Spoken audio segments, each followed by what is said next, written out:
Occasional Podcast. I think that maybe we need to.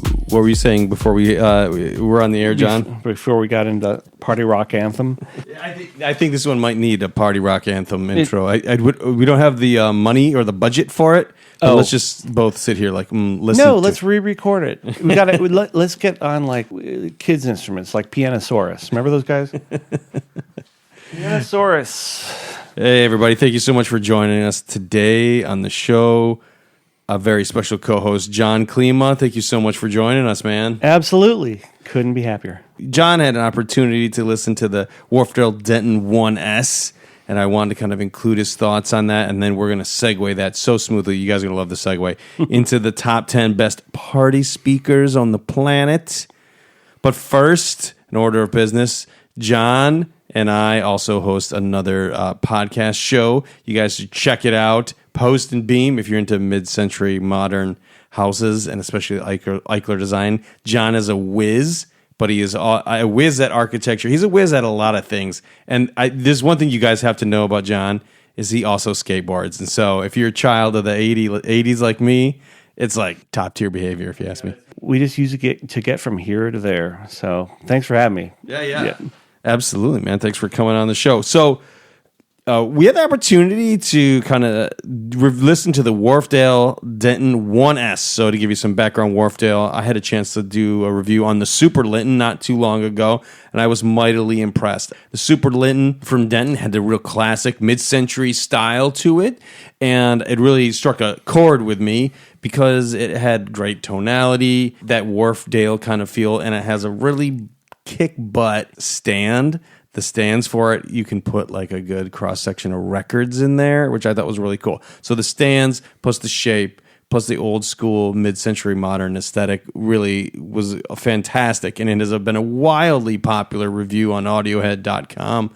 Like an insane amount of people still read that review every day. So we want to have a follow-up with another speaker. And this one, however, is a slight departure from that mid-century modern wide box British look. Instead, is kind of tips its hat more, wouldn't you say, John, at a more modern look. What did you make of the looks yourself? This episode of the Occasional Podcast is brought to you by AudioQuest. All AudioQuest products, from the company's most modest parts to its most ambitious works of art, are thoughtfully designed to deliver outstanding performance and exceptional value, regardless of price. No matter how little or how much you invest, AudioQuest is made for you. Explore AudioQuest's award-winning cables, power products, and accessories at audioquest.com.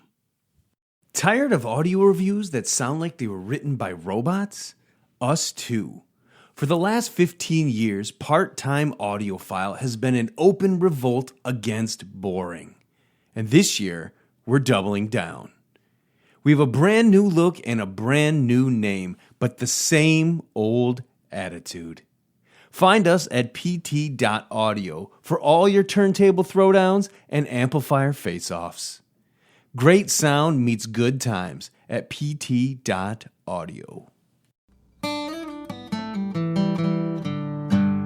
Absolutely. So modern, I mean, to put it in a decade standpoint, it almost has a 70s look. And what I'm getting at with that is it's got the rounded corners, the baffle is a little bit recessed, and it comes in your standard colors, white and black, and a kind of powdery / creamy blue. And I gotta say, if I were going to buy these speakers, I'd buy the blue. That said, it's interesting because I'm comparing them directly to the first generation Klipsch RP600Ms, which have always sounded great in my house. So just to give you a feel, the setup that I had playing with these speakers was a Rotel A11 Mark II amp. Source is a 1975 Technics SL1300 Mark I turntable using the preamp in the Rotel. Snake oil cables. I had access to a Rel T5i subwoofer connected high level with Nutric speak-on cables. So fairly basic. I wanted to play with a little bit of the two. And Wasn't quite sure what to expect with it. So, right off the bat, detail in the Dentons is really impressive. Couldn't be happier with that. And when I say detail, I'm talking about anything from acoustic guitars, bass itself. And I was saying to Brian earlier today, I would turn off the bass unit because I wanted to hear the bass coming through these Dentons. If I added a little bit more bass, I could, overwhelm the speakers themselves. But that said, what bass came through and the clarity, it's really the clarity that really was out of the park for me. I was really impressed with the Dentons. But the one thing that overwhelms me when I work with them is the form factor. They're a little wider, a little bit shorter than the Klipsch, and they're not even as deep. However, what they produce, you can be off angle, you can be in the sweet spot, you can be way off to the side, and it doesn't really matter. That may be the concentric design that's bringing that out. Yeah, that's an important point to bring up. They are a concentric driver design, which means the tweeter assembly is embedded in the center of the mid-range driver, thus, in theory, allowing for a little bit more of a single source point, right, trajectory out from the driver. Whereas the Klipsch you're comparing to is a two-way design. Am I correct? That's right. Yeah. Yep. So two drivers make the sound. And so I would think, and again, each speaker is different and each experience is different, but I would assume at close range that just makes a little bit of a difference. Maybe not, but right. Your experience with the throw, the staging width and depth, any changes that way for you? They're very versatile, meaning I could be anywhere in the room. Yeah. I could be dead center or not. It really didn't affect things too much. I mean, just to throw out some highlights. So it had kind of an odd mix of stuff I was listening to. I listened to Out of Time, which I think is a cover by the Rolling Stones off of Flowers. Acoustic guitars on that sounded fantastic. The bass sounded good. Tambourine was way lifelike. Almost just not disturbing good. That said, I had a bit of Radiohead in there as well, used in Rainbows, the album, as a test to play. This is where I was a little surprised. I almost preferred the Dentons without the sub. The sub overwhelmed what I was really loving out of the Dentons. So if you're pure two-way, you want no part of a sub, these speakers, they're really, really good. And again, it is the design. They fit well. The ones that we happen to have here are white. I'm not really a white speaker sort of person, but they stood on their own. I'd be happy to have these a permanent set of speakers in the house. For $999, these are an interesting speaker. Party speaker? I don't know. We'll see. One of the things I found very interesting about them was the design, the external design. And I've said this before, but I think it's worth stating again. Sometimes when you're bouncing around in the lower price points in the more budget area, the first thing to go is the cabinet design. I believe the Klipsch you have are a more standard, like vinyl finish, square corner with this vinyl kind of wrap around them. Not bad, but it is one of the things that saves money. This is not the case. And almost they kind of intentionally went at it a different way with the Denton. The Denton has rounded corners, right? It's rounded, big-time rounded corners. The fit and finish is kind of upscale. It's different. It might not be your bag, but like if you like a square box more, I don't know. It seems like the variety would suit most people. They look a little more futuristic, I think. And it's just better than a square box. You have the round corners. There was also one thing I want to ask you about. There is a switch on the back. What does that switch do, and what was your experience with it, John? They label it as a bit of a brightness switch. So it has to do, if you've got to snug these speakers up against the wall, you can turn up the brightness. You can hit a switch that would make them, I think, a little sharper. So I've got them set about 1.5 feet off the wall. And it's a little hard at that distance to detect a difference with them. But they were trying to accommodate the fact that we don't all have the luxury to leave speakers 3 feet off the back wall.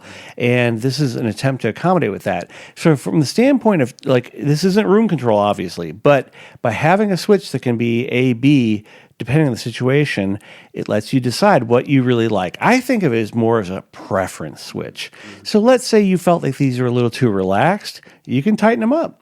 And it's an interesting thing. I don't know of another, company at this price point making this kind of speaker that allows for something like that. But if you will, I do want to touch a little bit on some of the specifications.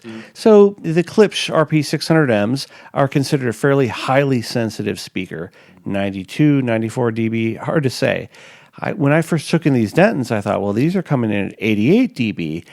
Is my amp going to drive it? I'm only running a 50-watt Rotel. And I recently discovered that some of these statements about sensitivity may not be entirely accurate. So my Klipsch speakers that I thought were highly sensitive, anything could power them, they'd power these exactly the same. I had no volume changes.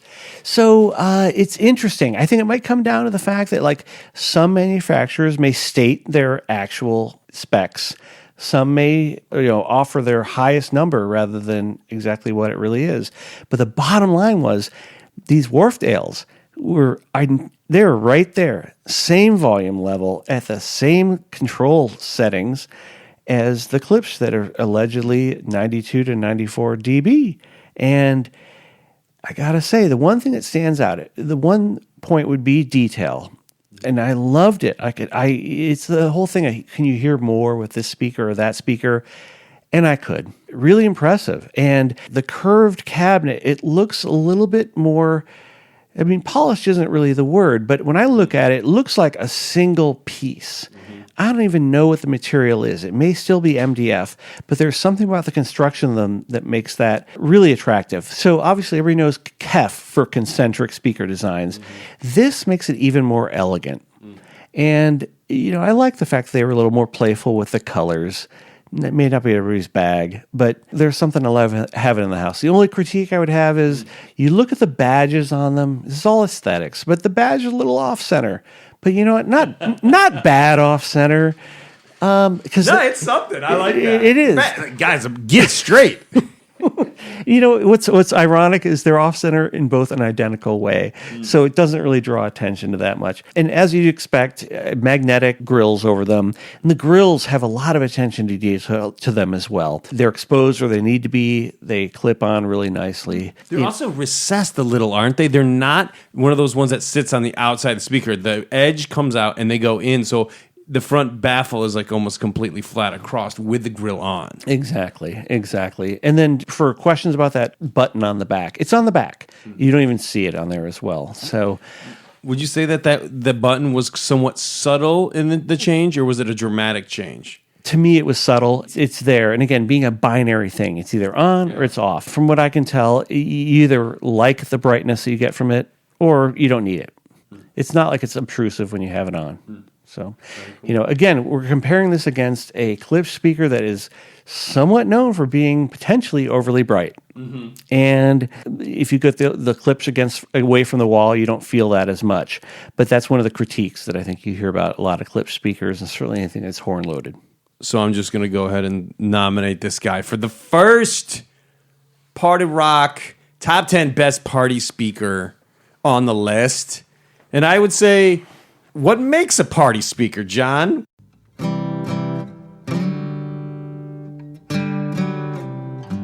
Designed and handcrafted in France since 1985, JMF Audio builds a complete ecosystem of reference-grade amplification, preamplification, phono stages, power line filtering, and cables, all engineered with a singular focus, precision, to guarantee the desired musicality and expression for all genres of music. JMF Audio components are known for their fully balanced dual mono architectures, high current power delivery, and meticulous hand assembly, resulting in systems that prioritize signal integrity and long-term listening satisfaction over trend cycles or constant model turnover.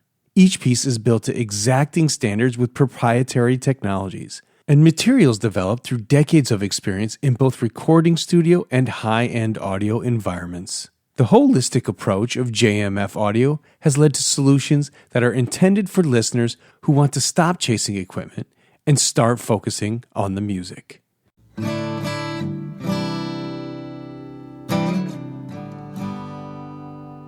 What makes a party speaker? My first nomination for what I'm a good party speaker, it just sounds pretty good. But I think another essential element is it's got to sound pretty good when it's louder. Yep. You're at a party. There's going to be people in the way. Maybe I think maybe it depends what kind of parties you like to have. Is it like a sit-down wine dinner? When I envision party speakers, I kind of imagine a room full of people. So this speaker's got to be able to like do something special to motivate these people to have a good time. Also, I think it's important that they have like good dynamics. Maybe the whole idea here is that it's the staging just isn't an element of it. We're like, oh, what's good if we just throw out the staging, leave everything else good, and then we have not necessarily rock and roll. It can be more refined than that. But party rockin' speakers.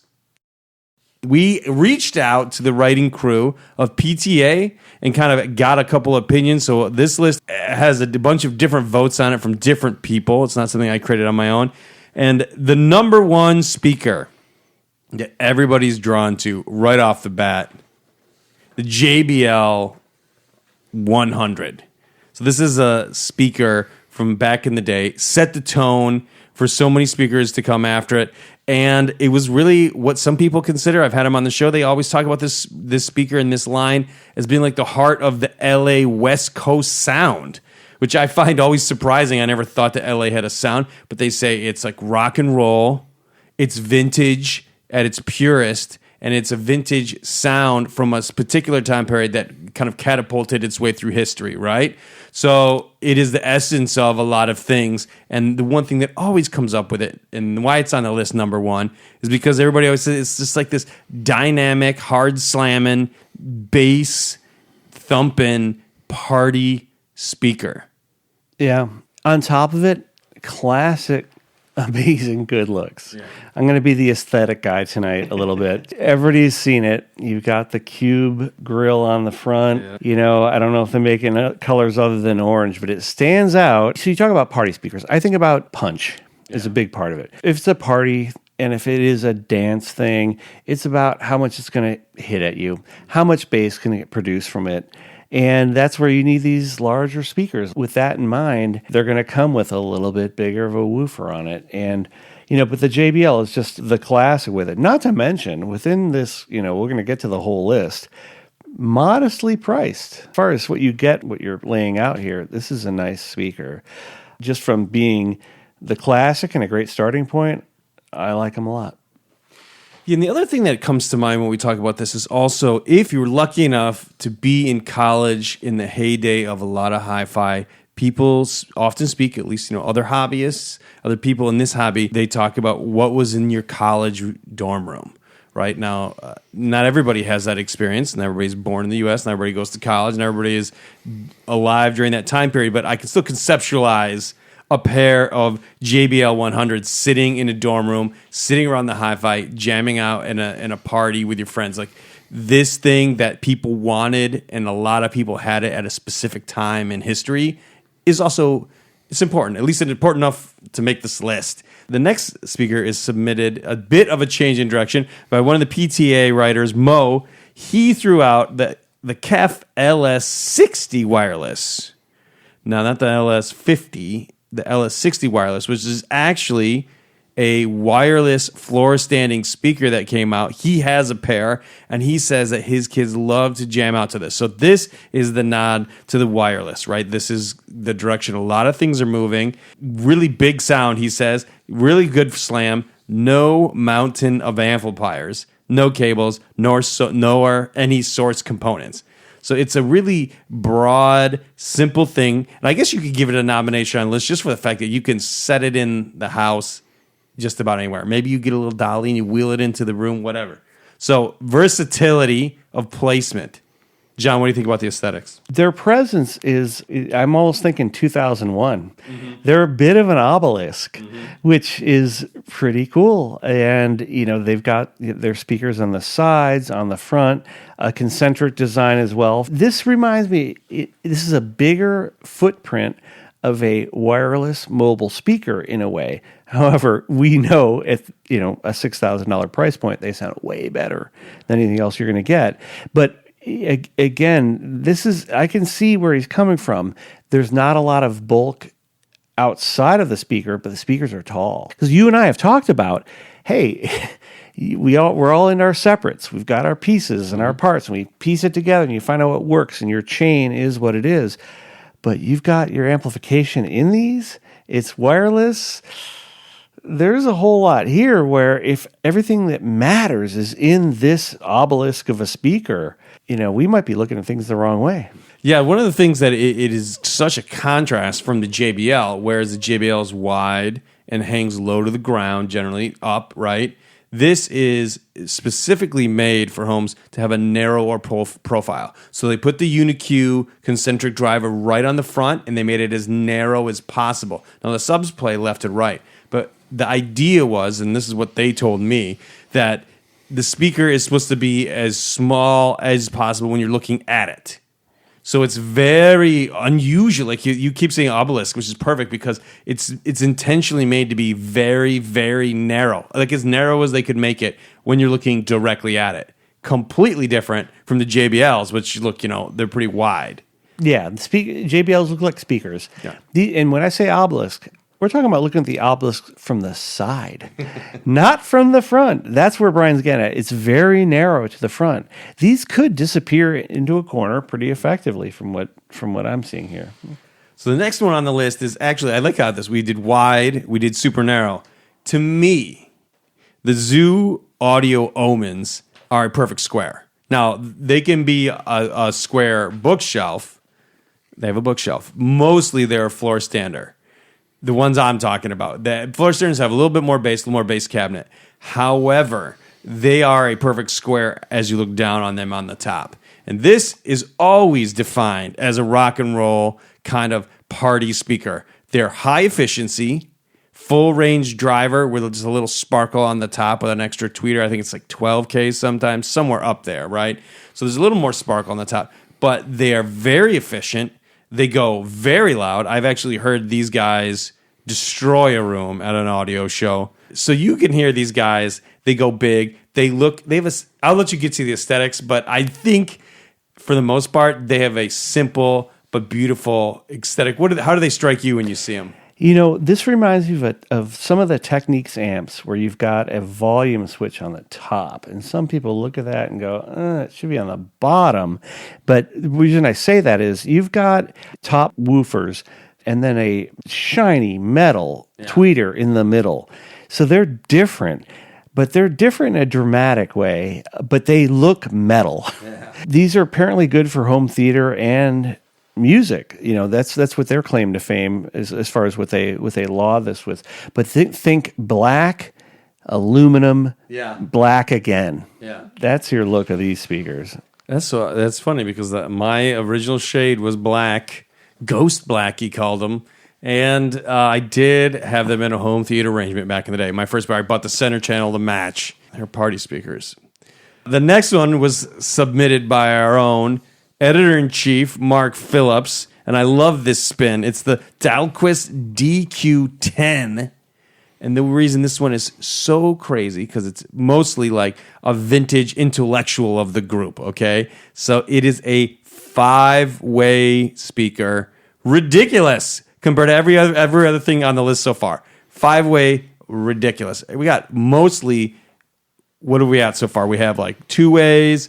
We got a little more complications, and the Omens are full range. Well, like I said, they do have the tweeter on the top. But this is a 5-way, so it's very complex. It will take sufficiently more muscular amplification, but it is a vintage, cool 5-way piece that will not only rock the party, so I'm told. I've actually never heard this amplifier, but according to Mark, it will rock the party, but also be a good conversation starter. What do you think about the looks, John? This is a funny one. When I look at this, I don't know if everybody wants to go back to the first Star Wars, but there was R2-D2. Then there was another droid that looked a little bit like him, but he was more square. Oh. That's kind of what this speaker looks like. A little squattier, got an interesting bass on it, but the speaker itself it's purely square. It's a different look for sure. Each driver in these guys is separately mounted up to the smallest possible baffle, dimensions determined by the frequency range of the passband. This was an academic attempt. I couldn't even find these available for sale other than the used market. Basically, they say that the mounting method used in the phased array also makes it possible to incorporate time delay correction through relative front to back positioning of each element. Fancy. I'm gonna nominate this one the fancy pants of the list. The fanciest pants. Probably not the most expensive one in real terms, but the fancy pants of the group. On that front too, you've asked the question a lot about the Quad EL 57. This is a reminiscent look. This is an update. This is an 80s version of that one, in my mind. Again, if that helps with the image of what these guys look like. I like squattier speakers. I like they don't take up too much visual space as well. So this would be an interesting one. Along with JBL, the name that everyone pushes out right away when it comes to this kind of thing, Klipsch. So the first nomination for Klipsch was the Klipsch horn. The Klipsch horn. It always sounds so hard to say to me. The Klipsch horn AK7. And this again, if you were born in the right time, right place, would have been a dorm room speaker if you were balling, right? It sits in the corners, so it's horn-loaded design, high efficiency, visceral punch, but it goes into room corners. I'll let John head into the looks, but it is not insignificant how it looks. No. John, what do you think about the looks? If you've been around these speakers, you aren't going to forget them. These guys are, let's call them 5 feet tall, 60 inches off the floor. My personal experience is with a friend of mine who bought these about 5 years ago. Why did he buy them? Because in the 70s, he was in a stereo store. He heard this, and he never forgot it. And when he made his living, he hit a day where he bought a full Mac tube system, including a Mac phono, all of that, and he bought the Klipsch horns with it too. These guys are a statement. His family won't even touch his stereo system because they just are afraid. They don't want to touch it. But that said, again, it solved a problem that is challenging. Everybody wants their speakers off the back wall. Right. These guys were designed to be in the corners. Is this what Bose was playing off of? Reflective sound. Right. But their presence is unmistakable. People buy these used, decades old, and rebuild them. They're a statement. Super efficient as well. That said, this is my one addition. We all have our own personal history. I remember being in college in the mid to late 80s, and what speakers stood out to me were probably what are currently the La Scalas from Klipsch. So we're staying with the same manufacturer. There was something about that openness at the bottom. The Klipsch horn has it, but it masks it. It's not quite as honest. It doesn't look like a PA speaker quite as much. Mm-hmm. But La Scalas, to me, at a scant $3,000 less per pair, they provide a similar sound, but a much more party atmosphere. It's open. You're looking at it. It looks like a loudspeaker that's way up on a tower somewhere. Mm-hmm. If visual goes with any of this, with making a party speaker, the La Scalas might fit more of what you're looking for. I think of the Klipsch horns as being a little bit more refined. That said, if you can find any of these, used market, people drive thousands of miles to buy these from the odd estate sale or the inheritor who doesn't know what they have. Keep that in mind if you're looking for a party speaker on the cheap. The next one on the list is one that I do have a lot of experience with. The DeVore Fidelity Orangutan 096. The 096 fits the bill in a bunch of different ways. One way, obviously, they're efficient again, right? So they're highly efficient. 96 in the name, 96 in the efficiency. Huzzah! So they can be driven by tubes if you like. If you really want to do like a party tube, heat the room up a little bit more if it's not already hot enough. 2A designs, pretty cool. They're pretty wide, but they don't stand super tall. So they, in a way, I feel like they capture some of that same essence as in the JBL 100s, right? They're short, they're stout, and they can blow the room out. Hey, look at that. I made a rhyme. So that is my nod. I think personally they throw really well across the room, and they do have sufficient low end that thumps pretty good. They're rear firing ports on that, so it depends how close they are to the wall. I think that you can really make them pounce, and they look cool. And they look vintagey. John, you're just looking at one right now. What do you think? This is a refinement far beyond what you get with the Klipsch. The Klipsch has the history to it, the longevity. the DeVores, they took that to the next level because, like, when you're looking at the baffle on the DeVores, it's a whole different level of fit, finish. The laminate within it, it's gorgeous. If you've seen them, that you may know. And I think in a lot of ways, this might have been DeVores taking what Klipsch had done and taking his own interpretation of it. But it's far more simple. And if you want the most elegant, high-efficiency speaker, this is hard to beat. Not to mention, connectivity to it is in the bottom of the speaker. Right. Less stuff to see. They're stout, but you can move them around a little bit more. You can play with them a little bit more. Where the Klipsch horn's got to be in the corners. Yeah. La Scala's maybe a little bit more flexibility, but this is almost like a modern day interpretation. But again, it's hard to describe the level of detail and the veneer of it. That is true. I actually have the Audio Note OTO Anniversary Edition in right now, the Special Edition Anniversary Edition. And that puppy only has 8 watts, and it is plenty. Now, it might be a little bit of Audio Note's secret sauce added in there, but it can go plenty loud as you need, and that's 8 watts. So, yeah, they play nice. They go loud. They got impressive dynamics. And the next one is completely... where this thing's like full of turns, right? It's full of twists. The next one is the MoFi SourcePoint V10.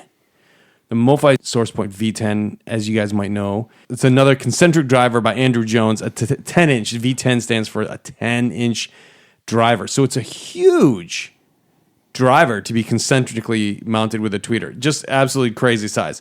The V10, reasonably priced. It's below 10 grand, but it's almost like they took that idea and did it as big as you possibly can. So all these 10-inch drivers, guess what? There are 10 drivers on this thing. 10 drivers. It's massive.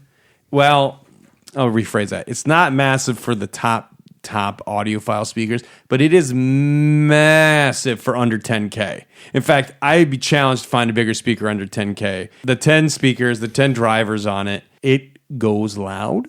I have heard this one on several occasions. It goes very loud, and Andrew Jones, when he runs a demo, loves to drive it loud. He loves to show off bass. Generally speaking, Andrew Jones speakers take a little more juice, but if you want to do party rocking, you want to blow out, you want to get the neighbors involved, even if they're not invited. By the way, party rocking tip number 1, always invite all the neighbors, even if they're not your favorite characters. If they don't come over, buy them a coffee shop gift card ahead of time. They'll thank you for it, even though they won't thank you. But at least they'll know that you acknowledge that you're disturbing their peace. Disturbing the peace. Exactly right. So that guy, I want to just say check it out in general. It's crazy. It's amped up. It's big. And then the price point, again, kind of an interesting price point for something that massive. The next one on the list, we're going to go back to Klipsch once again. The Cornwall. Everybody kind of went back and forth between the Klipschhorn and the Cornwall. And I think this one is got to be on the list too. We can't leave it out because it doesn't, like we were saying before, it's very sensitive, but it also doesn't need to go in the corner. But it has a really classic look and horn loaded. It has all the goodness. And I think that a lot of people talk about the Klipschhorns, a lot of people talk about the Cornwalls. There's so much love out there for both of these speakers that they both had to be on the list. Again, a lot of these larger Klipsch speakers, you get beyond the need for a sub.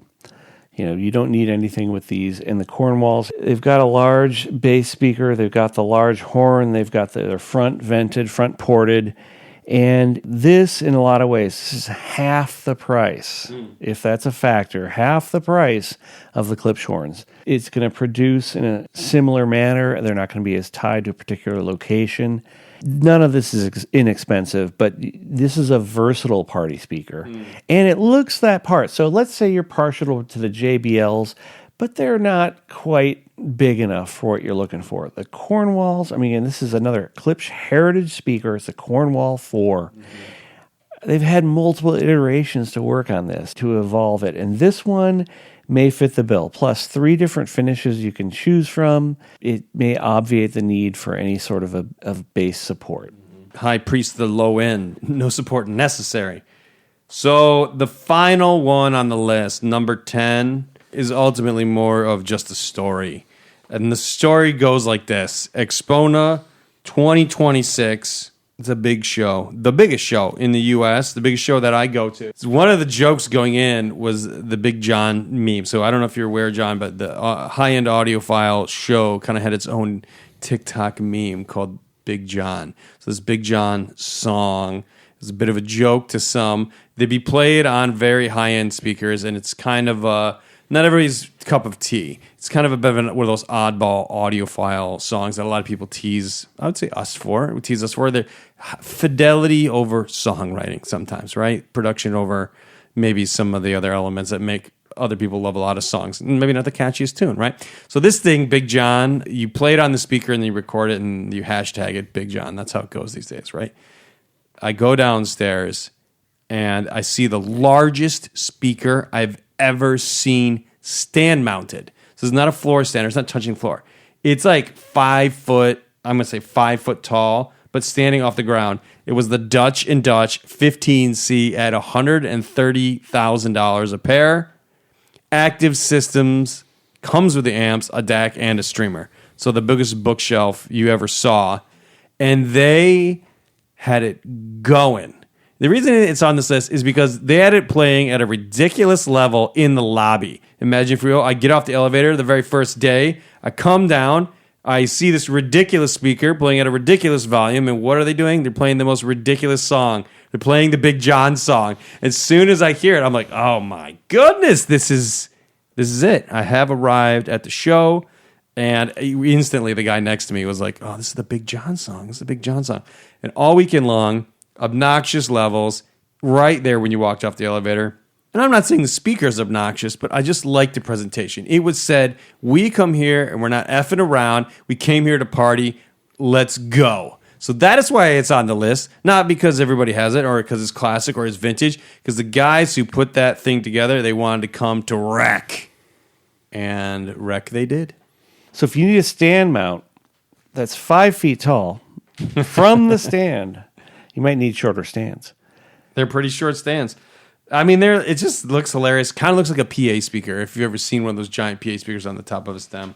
Dutch & Dutch has a very distinctive look with any of their speakers.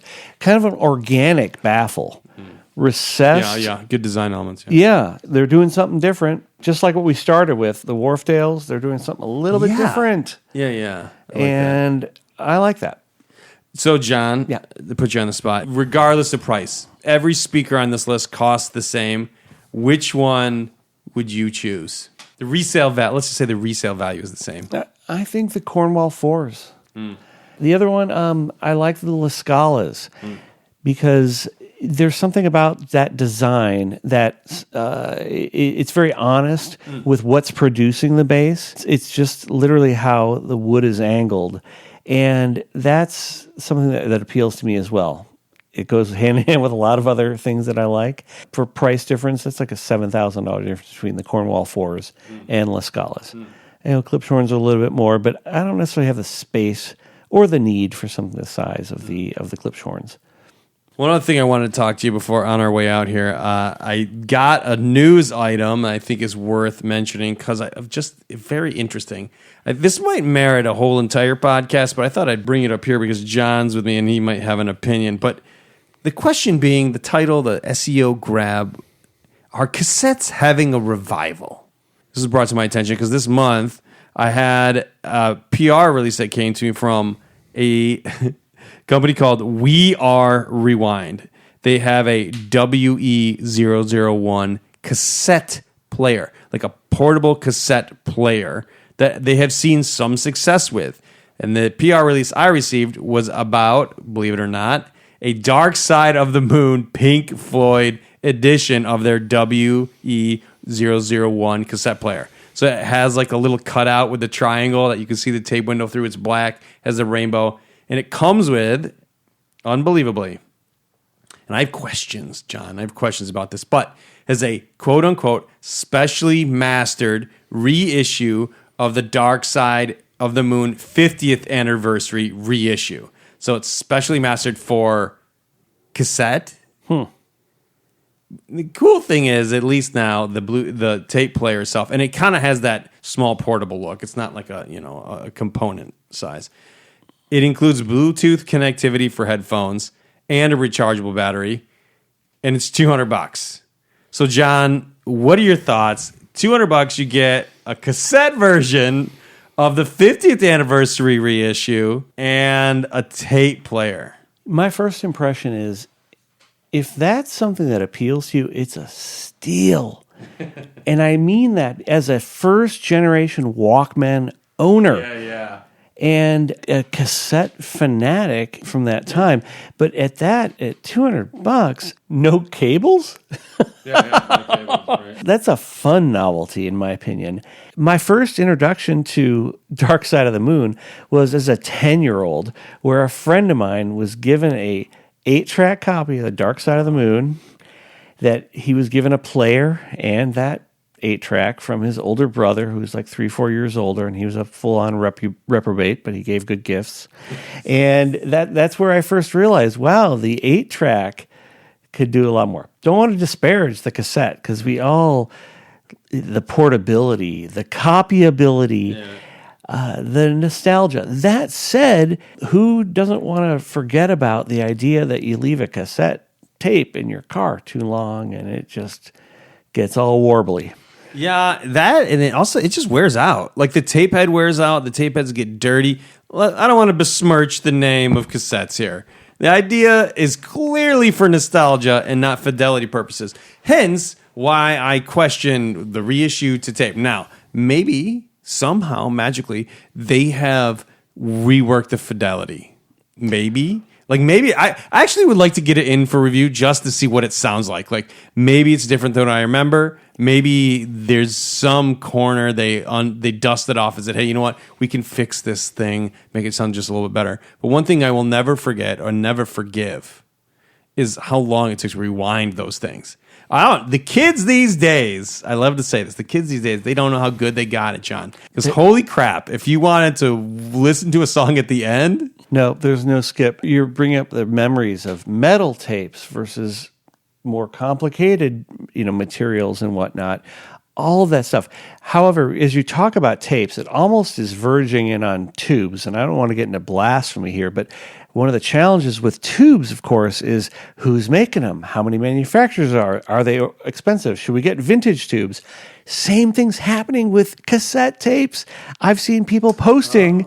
I found a treasure trove of blank Maxell tapes, 90 minutes aside, 45 minutes aside. I hope not, because those are the worst in some ways. But are there still people producing cassettes? And you're seeing a fair bit of people eBaying cassette players, cassette recorders. Nothing should go away per se, but when there's medium that has surpassed it, can we compare a cassette to some sort of, audio file in digital format on MP3, on what have you? That'd be interesting to see, because if the digital has surpassed what you get through the cassette, that might actually say this is obsolete. I feel like it'd be an interesting game to play if you were to compare like a really crappy MP3 to a tape and be like, what do you honestly like better? A really crappy, crispy MP3 or a tape? Because I don't know. I would have to sit down there with both options and just feel all the feels. I'd have to say, okay, this is nostalgia, but I got a little bit of nostalgia for crispy MP3s, but not that much. I kind of really don't like the way they sound. But I don't know. Tapes didn't sound good. I feel like they were smeared and they lost focus, and there was a major loss of detail and fidelity there. But maybe there's a hidden warmth that I can unearth. Right. At the same time, we can only speak from our own personal experiences. I listened to the 90% of my cassette listening was on headphones. Yeah. Not good headphones that had foam on the outside, lots of bleed, lots of outside sounds. However, you've got something that close to your ears. There's something about that contributes to it. That's probably the first time I heard proper stereo was on nonsense lightweight headphones, not covering your ears the whole bit. So that's where it all gets wrapped up around. If you heard a song, I heard, the Cars moving in stereo for the first time on a, lightweight headphones that came with a Walkman. But you heard the distinction. The first time it blew your head open to go, oh, it's moving this way and that way. Yeah. And the hard part is separating the reality from the memory with some of this. But that's where that would be a fun one to compare, because can it overcome the nostalgia, and will reality make its truth known, if you will? Yeah, I don't know if I even would argue against nostalgia. I am, listen, there's a lot of different opinions on this, but I am one that if it makes you happy, it can't be that bad. Yeah, yeah. Party speakers, that's a moment in time. Yeah. It really is. And what makes a party speaker to you is different with the party. It's different with what you remember of it or what you want from it. And, you know, what we wanted to do here tonight was just give some impressions on different things. We covered a wide range, different place, different need. It's got to fit the time that you're in at this moment. That's what you call a callback, folks. Callback, bringing it back around. It's like a tight 10-minute set we have going here, except it's an hour long. John, thanks so much for your input, brother. Super fun. Yeah, good to be on. And don't forget, check out Post and Beam. You can subscribe to this if you aren't subscribed. By the way, John, I don't think in the podcast once I've ever said the YouTube cliche of subscribe. And so, guys, if you're listening to this, the streamer on the website, because a lot of people listen through the player, you can also subscribe on the YouTubes. You can also subscribe on iTunes. You can on all the tunes, basically, in all the tubes. Yeah, we're on YouTube now as well. I broke down and finally posted it there. So you can check us out anywhere. But if you subscribe, then you can get it every week, and it comes right to your phone or your listening device. So, yeah, I guess I'm breaking down and saying hit that like button, subscribe. So, John, thank you so much for joining us, man. Yeah. It's great having you on. Absolutely. Thank you very much.